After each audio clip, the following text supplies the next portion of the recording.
Antlers, assumptions, and artillery. Sorry it's late. I slept really badly and feel like warmed up garbage. This makes writing a little hard. The teasing and flirting had grown more and more outrageous as they left the undaunted archaeology. Bjorn knew it was coming. It was inevitable, especially as no one had to focus on driving. Automatic transports were a thing on Zalwar despite portal technology existing, and it was like an automatic cab. Go in, set your destination, pay your fee based on weight, and off you go. Bjorn had paid before anyone could stop him, and they were off. And since they were off the archaeology, the flirting began again. I'm just saying, big man, with arms like this, it wouldn't take even more than a flip of the finger, and my top would just come right up, Salas says on one side. Oh, big man, please help. I've got a knot between all four of my arms right here, Irma says, grabbing his hand and guiding it to the center of her back, right where Salas indicated that danger zone was. There actually is a slight knot there, one he presses down on, and she moans before giggling. Just a little flick would help so much. Finish me off! Oh, that scene takes me back. Martha notes fondly, and Holly gives her a baffled look. I wasn't always a mom, you know. Oh, I just have a hard time seeing it. You're never the, perky type, Holly asks, trying to find a word that doesn't diss her mother by accident. Martha, however, is clearly enjoying it, if the big smile is any indication. Perky? She asks. Holly tries to search for the proper word and receives a hug from her mother in return. I'm just teasing, dear. You do remember that when you become a mother's too, you're going to change as well, right? The body shifts a little, makes it so you're more focused on things like how your family is, how best to be there for them, and how to be the best mother. Being perky can help with play, but not entirely. Which is why you need your own look girl. When a girl is looking to have lots and lots of fun and strut her stuff, she needs to take things like that into account. So what we're doing isn't going to work, what Holly's doing isn't going to work. You need something of your own beyond the big bulky sweater and skirt. Oh, and what do you propose? Martha asks, and the girls consider. Some sachet and sway to the step, Vera says. Going to be tricky to work that out with hooves rather than feet, but it's doable. She needs to get something on her lips and a little color to shadow her eyes, Salas adds. Not to mention we need to work that brown braid into something with more bounce and body. Oh, and don't forget the outfit. We're at the point where nearly bursting out is the kind of thing to send Amanda madness. But there's so many other ways. I'm thinking more elegance, more refined. I'm seeing shimmering cloth fluttering behind her, a gown with slits in the side, maybe a boa. What do you think, girls? Lil asks. Oh, definitely. What are you thinking for color, girls? I'm seeing blue in her eyes and sticking near, that sounds good. But you can never forget contrast. Carib, queen of the ice. Oh, we need to put some blue into the hair too. Girls, I'm flattered, but you don't need to worry about an old doe like me. I've won my husband and had children. I'm just here to get some extra mom time with my biggest little girl. Holly's the oldest? Irma asked. No, I was talking about, Martha says before flexing. Biggest. Oh yeah, she really is, isn't she? Irma says. Still, we were able to branch out into new avenues with her posing as a model a few times. Oh, that's right. You haven't told me what you do? Is that it? Advertisement? Oh no, I'm the boring one. The extra hands are for typing, I'm afraid. I'm the general paperwork girl and accountant for the business. It's why I'm an unofficial cousin, Irma says. Well, that takes some study and work, though, Martha encourages her. You'd think, but no, it's just boring as I put numbers into the right form, and the computer does all the real work. No one really wants to do it, so I do it, Irma explains. It's why we were out the day we bumped into your little girl and her man. We were in a crowd following a local bachelor, a man with only about 10 wives and dreamy eyes. Then out of nowhere is a hunk with a steely gaze next to a massive Carib. We just had to take a look. I'm actually surprised more girls didn't try to shoot their shot.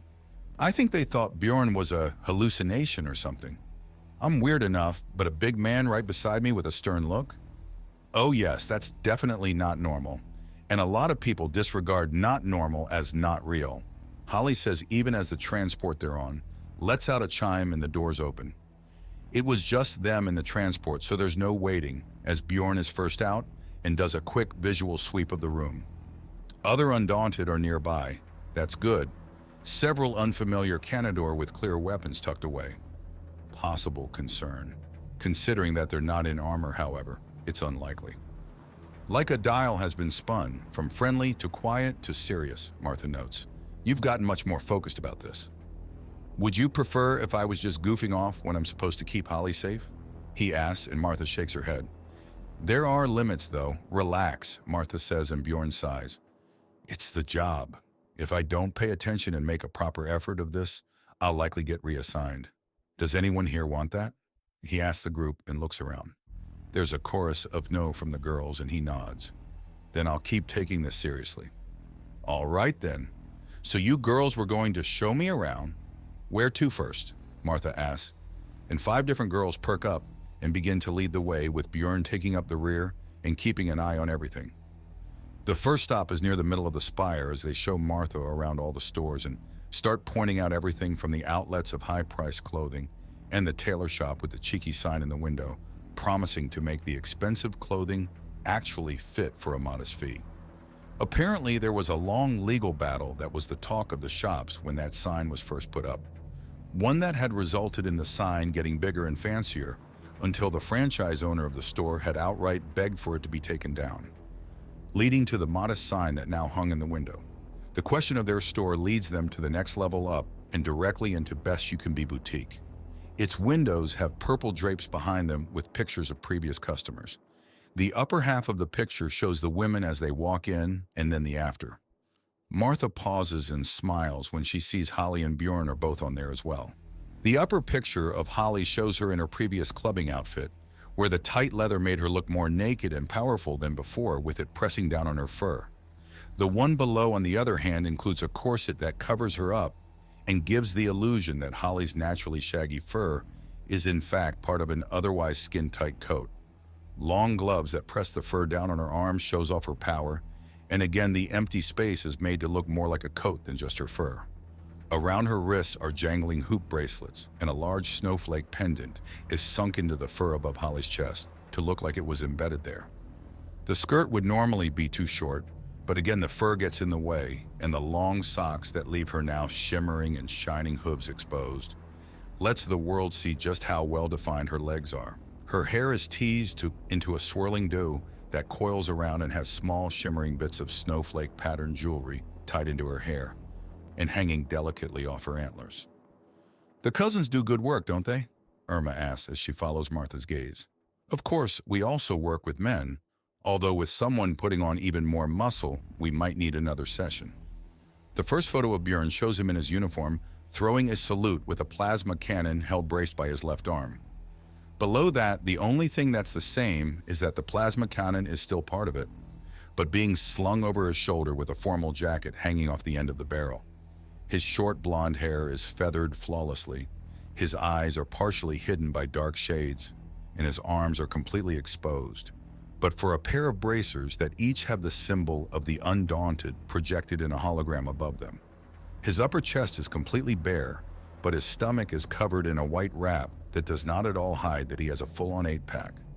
Then everything shifts to a formal belt and slacks followed by shimmering black shoes.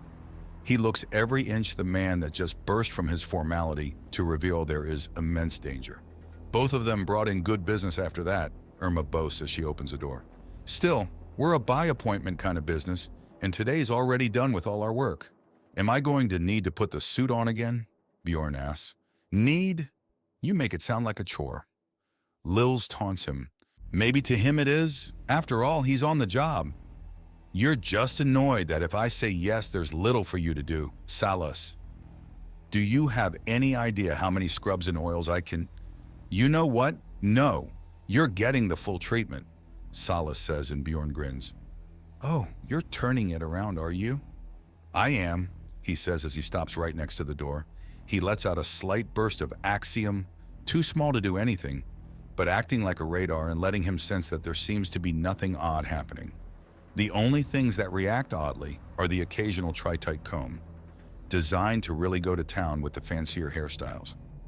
Well, if you want to have my hands all over you and getting a good feel of every little crack and crevice, you just have to say so.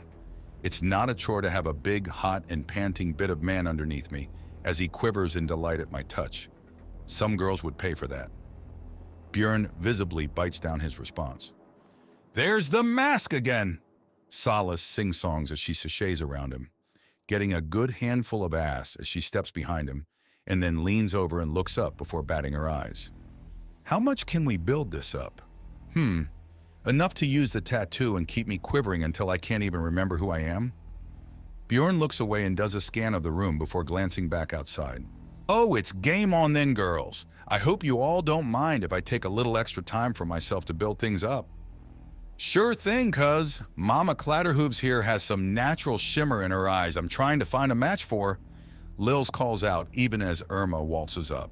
Holly is playing the part of the assistant and pose mannequin for Martha to mimic as Vera tries to find Martha's best posture while Lils holds up strips of fabric next to her to compare to her eyes and fur and hair. Well. Not quite alone, but close enough, Irma says, sauntering up with a natural hop in her step that makes her jiggle and his eyes track the movement by reflex before looking away. So the games have begun again. And we have a head start, Solace says in a smug tone.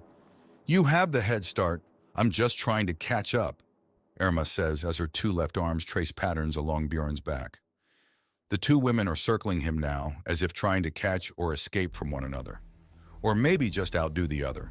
A brush of the tail across his front from Solace, a caress of the ear alongside his jawline from Irma, the hands tracing his muscles, and the endlessly smoldering look are just how they move and look. Do you think we should turn off our motherless meditations? Actually have the children this time? Solace asks. Oh, we're all business women now. We need to make things nice and stable. Maybe when we can have an employee or two take over. That sounds like the time to have a litter, or 5, Irma says.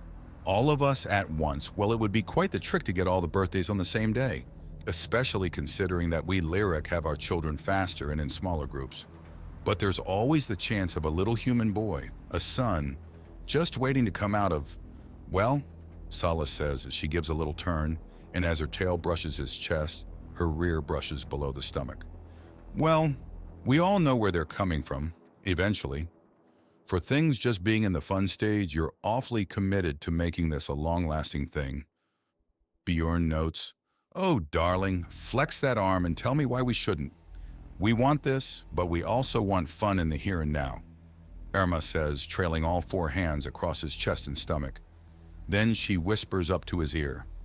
We're just making sure things are all snug together. They're really pouring it on today.